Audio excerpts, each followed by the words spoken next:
नमस्कार, मैं रीनू यादव आप सभी दर्शकों का अन्नदाता कार्यक्रम में स्वागत करती हूं। किसान बहुत परिश्रमी होते हैं। वे खेतों में जी तोड़ मेहनत करते हैं। जो अनाज, फल और सब्जियां उगाते हैं, हमारे देश की अर्थव्यवस्था का लगभग समूचा भार उन्हीं के कंधों पर ही है। ऐसे ही भारतीय किसानों को खेतीबाड़ी से जुड़ी बहुत सी नई, रोचक और लाभकारी जानकारियां देने के लिए हर रोज सुबह हम आपके साथ आते हैं। तो चलिए कार्यक्रम शुरू करने से पहले देखते हैं क्या है आज के अन्नदाता में। टमाटर की फसल से अधिक उपज लेने की तकनीक,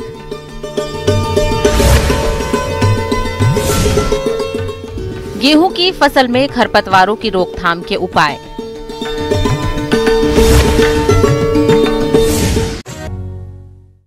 टमाटर की बढ़ती मांग को देखते हुए किसान इसकी वर्ष भर खेती करने लगे हैं।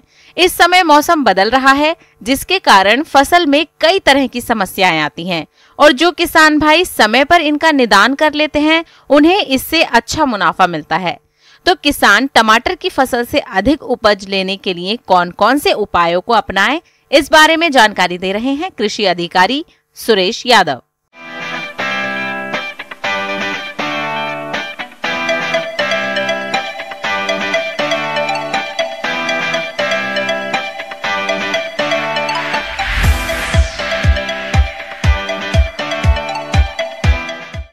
जैसा किसान भाई ने अभी बताया कि टमाटर के पौधे में ये पत्तियां ऐसे मुड़ जाती हैं।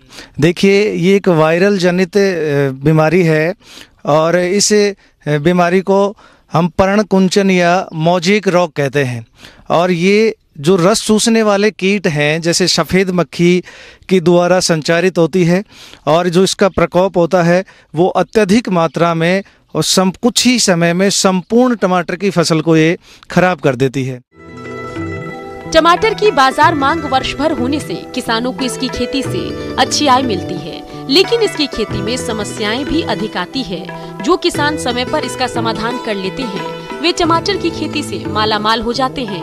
आइए एक नजर डालते हैं टमाटर की फसल में आने वाली समस्याओं के समाधान के बारे में, जो इस प्रकार से है। तो इसमें पत्तियां बिल्कुल मुड़ जाती हैं, पौधे की वृद्धि रुक जाती है और फूल भी झड़ जाते हैं। तो इसकी समस्या से हमें निजात पाने के लिए किसान भाइयों को रस चूसक कीटों का नियंत्रण करना चाहिए। जैसे अगर बात करते हैं तो किसानों को, जैसे टमाटर का छोटा पौधा रहता है तो उपयुक्त वानस्पतिक कीटनाशी जैसे नीम तेल होता है, नीम बीज शत होता है, नीम पत्ती शत होता है, समय समय पर इनका छिड़काव करते रहना चाहिए ताकि रस चूसक कीटों का प्रकोप नहीं हो। और अगर उग्र अवस्था में ये रोग दिखाई दे तो इसके लिए उपयुक्त कीटनाशी जैसे 100 ml इमिडाक्लोप्रिड लगभग 200 लीटर पानी में घोलकर और छिड़काव करना चाहिए। तो ये समस्या का किसान भाइयों का समाधान हो सकता है। टमाटर की फसल को पर्णकुंचन विषाणु रोग से बचाव के उपाय इस प्रकार से हैं। पर्णकुंचन रोग से ग्रस्त पौधों को उखाड़कर नष्ट कर देना चाहिए। खेत में निराई गुड़ाई करके फसल को खरपतवारों से मुक्त रखें। विषाणु रोग से बचाव के लिए उचित फसल चक्र अपनाएं। टमाटर की विषाणु रोग प्रतिरोधी या सहनशील किस्में लगाएं, तो इस रोग से काफी हद तक बच सकते हैं। टमाटर की फसल में जड़ गलन का प्रकोप होता है। ये रोग एक कवक जनित रोग होता है और इस रोग की निजात के लिए किसान भाइयों को उपयुक्त कवकनाशी की ड्रेंचिंग करना चाहिए। अगर किसान भाई ड्रिप सिंचाई पद्धति का उपयोग करते हैं तो उनको ड्रिप सिंचाई पद्धति के माध्यम से जैसे बावास्टिन, कार्बेंडिजियम, इनका ड्रेंचिंग करके और इस जड़ गलन रोग को भी नियंत्रित कर सकते हैं। टमाटर की फसल में फूल झड़ने और पौधों की बढ़वार रुक जाने की मुख्य समस्या है। किसान इसका समय रहते समाधान किस तरह से करे, जिससे टमाटर फसल की अच्छी बढ़वार हो और अधिक फूल फल लगे और भरपूर पैदावार मिले। पौधों की वृद्धि की जो बात हो रही है कि पौधे वृद्धि नहीं कर रहे हैं और जो फूल झड़ रहे हैं, सबसे पहले तो टमाटर की फसल में रोग और जो कीटों का प्रकोप होता है, इनको सही समय पर हमें नियंत्रित करना चाहिए और पौधे को पोषक तत्वों की पूर्ति करनी चाहिए। जैसे अगर पोषक तत्वों की बात करते हैं तो वाटर सॉल्युबल जो फर्टिलाइज़र आते हैं, जल में घुलनशील उर्वरकों का उपयोग करना चाहिए। और अगर फिर भी अधिक फूल झड़ने की समस्या होती है तो किसान भाई सूक्ष्म पोषक तत्वों का छिड़काव जैसे बोरेक्स तत्वों का छिड़काव कर भी फूल झड़ने की समस्या को कम कर सकते हैं। किसान भाइयों, अभी तक आपने खेती से जुड़ी हुई कुछ उपयोगी जानकारियां देखी हैं। अब लेते हैं एक छोटा सा ब्रेक, जल्द ही लौटेंगे। कार्यक्रम में आगे भी है खेती बाड़ी से जुड़ी हुई बहुत सी महत्वपूर्ण जानकारियां, तो बने रहिए हमारे साथ।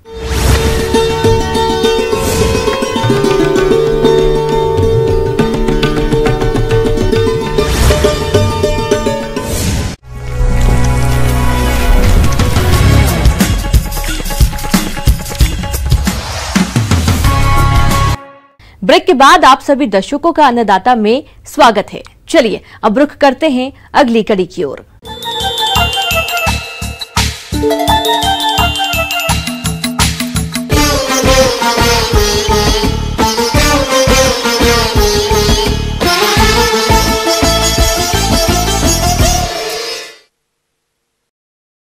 गेहूं बुआई के बाद अक्सर फसल के साथ कई तरह के खरपतवार खेत में आते हैं, जो खाद, पानी, पोषक तत्वों से प्रतिस्पर्धा करते हैं, जिससे फसल उत्पादन में लगभग 25 से 35% कमी हो जाती है।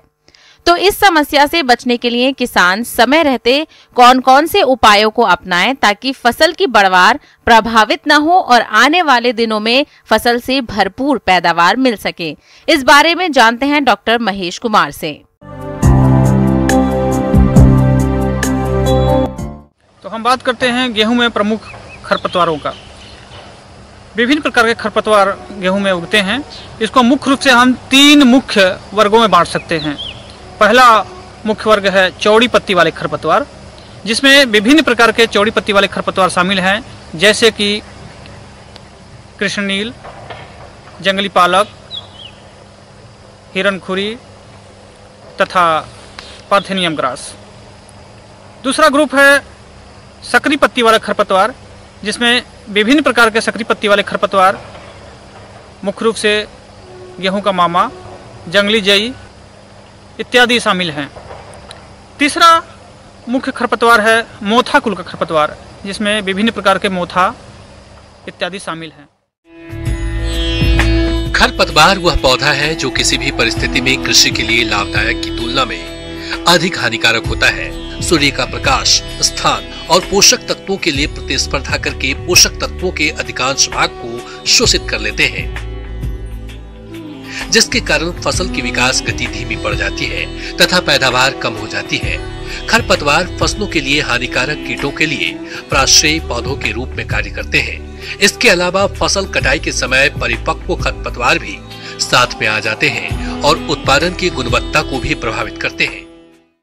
तो इन सभी घासों का ससमय नियंत्रण करना बहुत जरूरी है, क्योंकि हम जानते हैं कि अगर गेहूं के खेत में शुरू के 30 से 35 दिनों तक खरपतवार का प्रबंधन सही ढंग से नहीं किया जाता है तो इससे उत्पादन में 25 से लेकर 35% तक कमी देखी गई है। अतः खरपतवारों का ससमय नियंत्रण बहुत जरूरी होता है। गर्मी में गहरी जुताई करके फसलों एवं खरपतवारों के अवशेष को नष्ट कर देना चाहिए, जिससे कीट रोग के अवशेष उन्हीं के साथ नष्ट हो जाएं और उनकी वृद्धि पर नियंत्रण पाया जा सके। हमेशा बीज को शोधित करके बुआई किए जाए तथा बुआई से पहले बीजों की अंकुरण जांच अवश्य करें। खरपतवारों की वृद्धि जब इतनी हो जाए कि उन्हें हाथ से पकड़ा जा सके, तब उन्हें उखाड़कर इसका उपयोग आच्छादन के रूप में किया जाना चाहिए।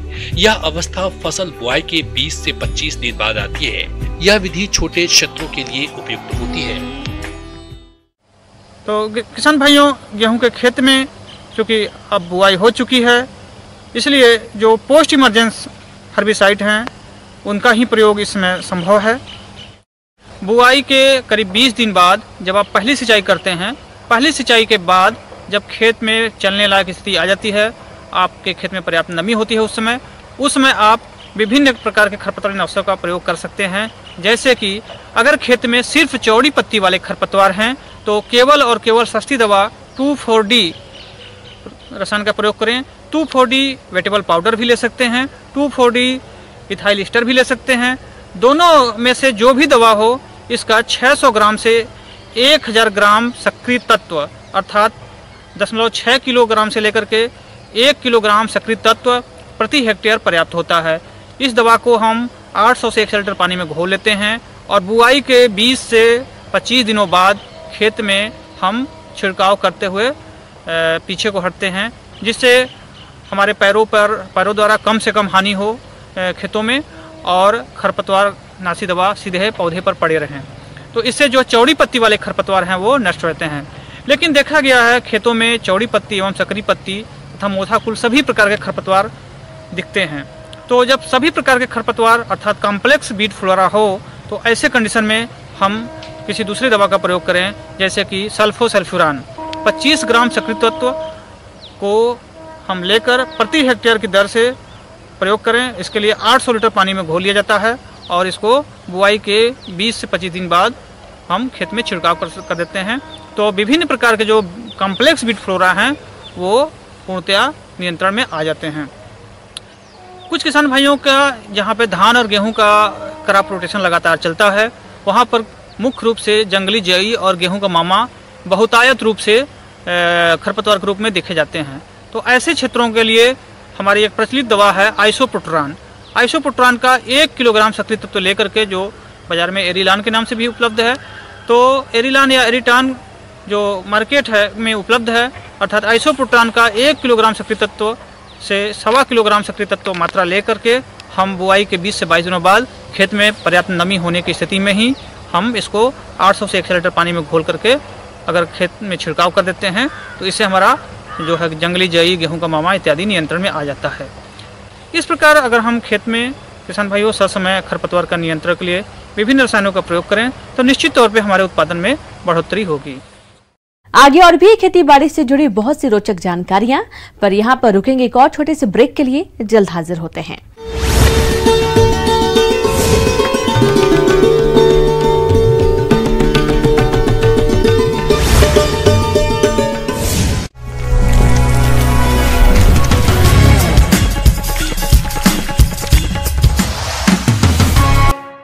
ब्रेक के बाद एक बार फिर से आप सभी दर्शकों का अन्नदाता कार्यक्रम में स्वागत है।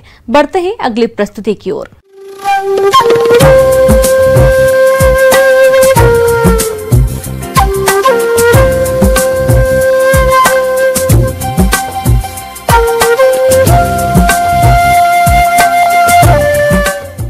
मौसम के अनुसार प्रबंधनों पर टिकी आपकी खेती बाड़ी, और इसलिए मौसम पूर्वानुमान और उस पर आधारित साप्ताहिक कृषि सलाह इस प्रकार है।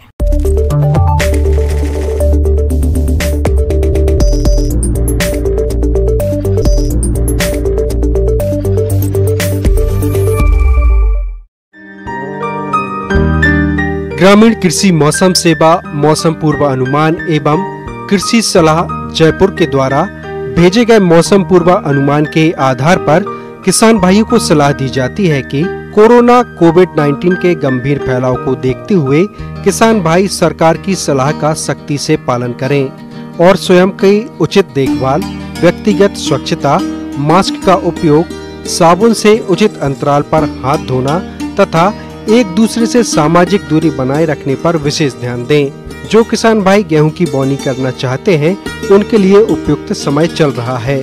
इसके लिए किसान गेहूं की बुआई हेतु राज 4079, राज 4120, राज 4037, राज 4238, राज 6560, राज MR1 और राज 3765 आदि किस्मों की बुआई कर सकते हैं।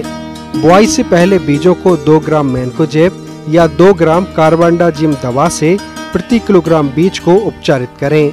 जिन क्षेत्रों में दीमक कीट का प्रकोप होता हो वहां पर फिप्रोनिल 5SC 6 मिलीलीटर दवा से प्रति किलोग्राम बीज को उपचारित करें। इसके बाद ही बीजों की बुआई करें। जो किसान भाई मेथी की खेती करना चाहते हैं उनके लिए उन्नत किस्में इस प्रकार से हैं: RMT 1, RMT 143, राजेंद्र क्रांति और पूसा अर्ली पंच आदि मेथी की उन्नत किस्में हैं। किसान भाई इनमें से किसी भी किस्म का उपयोग बुआई हेतु कर सकते हैं। फसल को बीमारी से बचाने के लिए बोने से पहले मैनकोजेब या कार्बेंडाजिम दवा से अवश्य ही उपचारित कर लें। इसके लिए बीज दर होगी 4 से 5 किलोग्राम प्रति हेक्टेयर। गाजर, मूली एवं लहसुन की बुआई का उचित समय चल रहा है। इसके लिए किसान गाजर की विलायती गाजर, नेंटिस, मूली की जापानी व्हाइट एवं हिल क्वीन तथा लहसुन की मलेवा आदि किस्मों की बुआई कर सकते हैं। जीरे की बुआई के लिए उपयुक्त समय है।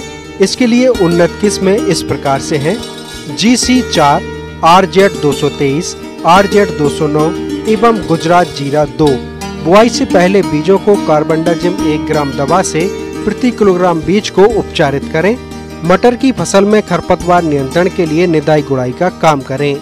जिन किसानों ने पपीते के बाग लगा रखे हैं, यदि उनमें पर्णकुंचन एवं मोजेक रोग का प्रकोप हो रहा हो तो रोगग्रस्त पौधों को उखाड़कर नष्ट कर दें एवं रोग का प्रसार रोकने के लिए मिथाइल डायमेटोन 25 सीसी 1 मिलीलीटर प्रति लीटर पानी में घोल बनाकर छिड़काव करें।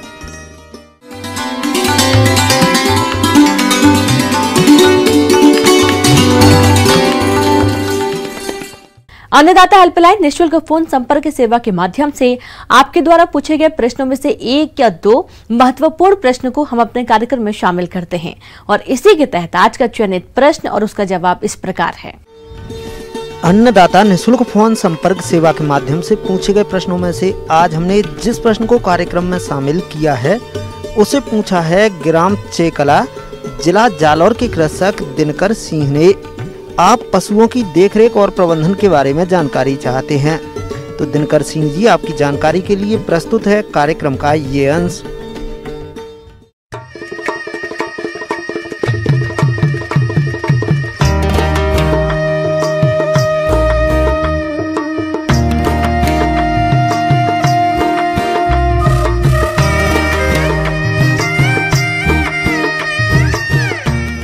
जी हाँ किसान भाइयों, जैसे ठंड के समय में आप सभी जानते हैं कि तापमान काफ़ी नीचे आने लगता है, तो हमारे पशुओं को भी उस तापमान से लड़ने के लिए अतिरिक्त एनर्जी जो ऊर्जा होती है शरीर का लगानी पड़ती है और उस ऊर्जा को लगाने के कारण उत्पादन में काफ़ी कमी देखा जाता है। ठंड के मौसम में पशुपालन करते समय पशुओं के आवास प्रबंधन पर खास ध्यान दें। पशुशाला के दरवाजे व खिड़कियों पर बोरे लगाकर सुरक्षित करें। जहां पशु विश्राम करते हैं वहां पुआल, भूसा, पेड़ों की पत्तियां बिछाना जरूरी है। ठंड में ठंडी हवा से बचाव के लिए पशुशाला के खिड़कियों, दरवाजे तथा अन्य खुली जगहों पर बोरी टांग दें। सर्दी में पशुओं को सुबह 9 बजे से पहले और शाम को 5 बजे के बाद पशुशाला से बाहर न निकालें। शाम के समय ठंडक बढ़ने से पूर्व पशु को अंदर बांधें। सुबह धूप निकलने पर ही पशुओं को बाहर निकालें। तो किसान भाइयों, आप अपने फार्म के जो खिड़की, दरवाजे या जहाँ से भी ठंड हवा आ सकती है उन सबों को आप ढकने की तैयारी कर लें। साथ साथ आपके थोड़ा से खान पान में भी बदलाव करना होगा और जो दैनिक के जो दाना मिश्रण अगर अपने आप बना रहे हैं तो उसमें कोशिश करें थोड़ा प्रोटीन पाए जाने वाले सामग्रियों को आप बढ़ा दें। जैसे ये जो केक्स होते हैं या खल्ली होते हैं, जो दलहन की सामग्री जो यूज़ कर रहे हैं उन सबों को बढ़ा दें और कुछ मिनरल मिक्सचर की मात्रा को आप बढ़ाएं। जैसे कि हम लोग कहते हैं 30 से 40 ग्राम अमूमन व्यवहार करें और इस स्थिति में अधिक दूध देने वाले जानवरों में आप 40 से 50 ग्राम मिनरल मिक्सचर का भी प्रतिदिन इस्तेमाल कर सकते हैं। सर्दी के मौसम में पशुओं को संतुलित आहार देना चाहिए। ठंड के मौसम में पशुओं को कभी भी ठंडा चारा व दाना नहीं देना चाहिए क्योंकि इससे पशुओं को ठंड लग जाती है। पशुओं को ठंड से बचाव के लिए हरा चारा और मुख्य चारा 1 से 3 के अनुपात में मिलाकर खिलाना चाहिए। दुधारू गायों से अधिक दूध लेने के लिए उन्हें मिनरल मिक्सचर 50 ग्राम प्रतिदिन प्रति पशु चारे में मिलाकर दें और ताज़ा व स्वच्छ पानी पिलाएं। पशु को सप्ताह में 2 बार गुड़ जरूर खिलाएं। बिनौला, खल व खनिज मिश्रण का आहार में समावेश करें। साथ ही सेंधा नमक भी खिलाएं ताकि पशु की पाचन शक्ति बनी रहे।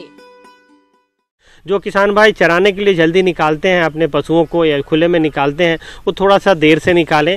8-9 बजे के बाद ही आप अपने पशुओं को धूप में निकालें और शाम में जो किसान भाई चराने ले जाते हैं वो भी थोड़ा सा जल्दी लेके आएँ तो अच्छा रहेगा। इसके साथ दुहाई के समय में जो मिल्किंग का टाइम है आप उसमें भी परिवर्तन कर सकते हैं। जैसे 5-6 बजे के आसपास जब टेम्परेचर उतना ज़्यादा नहीं गिरा हुआ रहता है उस समय आप दूह सकते हैं। किसान भाइयों, आप देखेंगे अधिक उत्पादन देने वाली गायों का जो बाँट रहता है वो काफ़ी सेंसिटिव रहता है। जो छिमी है, टीट का है, वो काफ़ी सेंसिटिव रहता है। जैसे ही तापमान नीचे आने लगता है तो उसमें पपड़ी आने की संभावना हो जाती है और उस पपड़ी के द्वारा मेस्टाइटिस डेवलप होने की एक और भी प्रबल संभावना रहती है। तो उस पपड़ी से बचने के लिए आप कोशिश करें, जो पानी दुहाई के समय ले जाते हैं जैसे कि लाल पोटास का घोल या कोई भी एंटीसेप्टिक का घोल आप यूज़ करते हैं, तो उस स्थिति में आप हल्का गुनगुना पानी का इस्तेमाल करें। इससे आपके मेस्टाइटिस जो बाँट हैं दूहते समय में जो क्रैक्स में आप जैसे ही हाथ डालते हैं तो वो क्रैक्स में छोटे छोटे ब्लड का स्पॉट बन जाता है, तो इससे आप बच सकते हैं। या फिर आप जो क्रैक बने हुए हैं, जो पपड़ी पड़ रहे हैं, उन सबों में आप ग्लिसरीन का इस्तेमाल कर सकते हैं। बछड़े एवं बछियों की अच्छी बढ़ोतरी के लिए उन्हें साफ सुथरी एवं सूखी जगह पर रखना जरूरी है। साथ ही आवास में अलाव जलाएं, पर पशु की पहुंच से दूर रखें। इसके लिए पशु के गले की रस्सी छोटी बांधें ताकि पशु अलाव तक न पहुंच सके।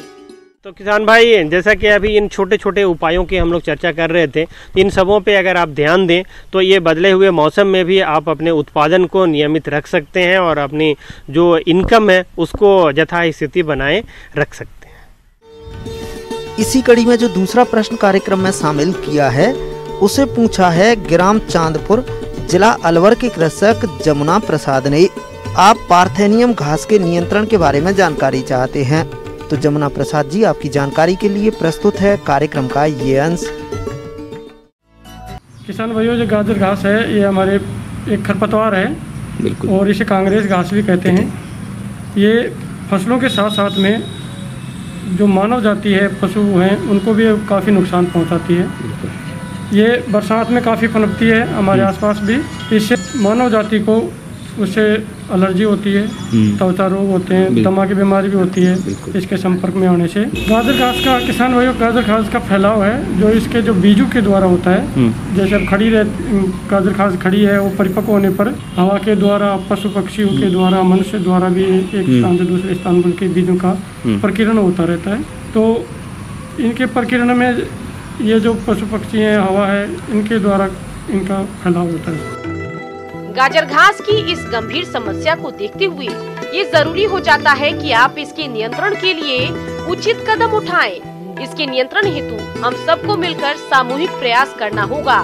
गांवों, शहरी कॉलोनियों, किसानों, विद्यार्थियों को चाहिए कि वे अपने आसपास की भूमि को गाजर घास मुक्त रखें। तो जिन भी किसान भाइयों के खेतों में ये गाजर घास है, वांछित पौधा है जी, तो उसको उखाड़ करके उसको दबा दें, क्योंकि आए साल जो बार अपने खेतों के मेड़ पे या शहर के आसपास कहीं भी खड़ी रहती है ये, तो उसके संपर्क में आने से स्वास्थ्य पर वो काफ़ी विपरीत प्रभाव पड़ता है।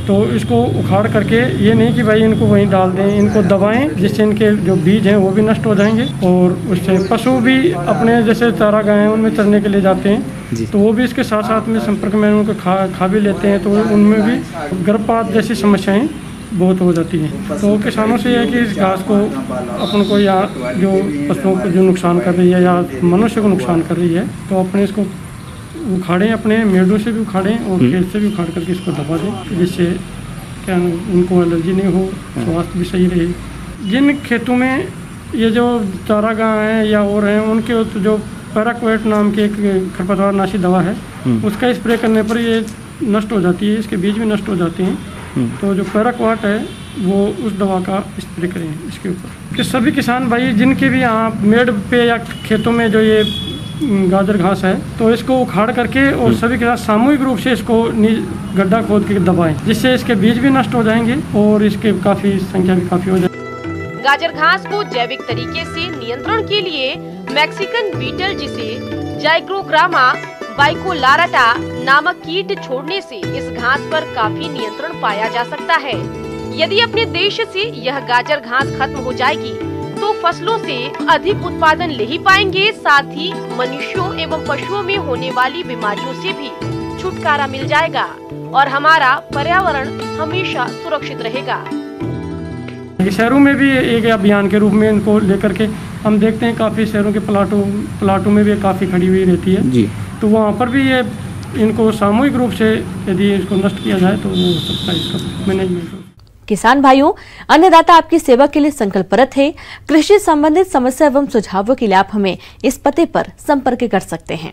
प्रोड्यूसर अन्नदाता news 18 Rajasthan, Ramoji film city Hyderabad 501512। साथ ही आप हमें ईमेल भी कर सकते हैं। हमारा ईमेल है p18annadatarajasthan@nw18.com। और इसके अतिरिक्त आप हमें निःशुल्क हेल्पलाइन नंबर 180041922155 पर सोमवार से शनिवार सुबह 10 से शाम 4 बजे के बीच संपर्क कर सकते हैं। किसान भाइयों, अब समय हो रहा है आपसे विदा लेने का, तो हमारी अन्नदाता टीम को दीजिए इजाजत। कल फिर आपसे मुलाकात होगी कृषि संबंधित कुछ और महत्वपूर्ण जानकारियों के साथ।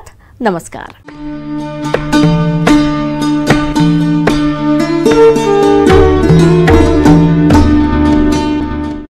अजमेर में युवती को शादी का झांसा देकर उसके साथ 3 साल तक दुष्कर्म करने का मामला सामने आया है, जिसके बाद पीड़िता ने युवक के खिलाफ थाने में मामला दर्ज कराया है।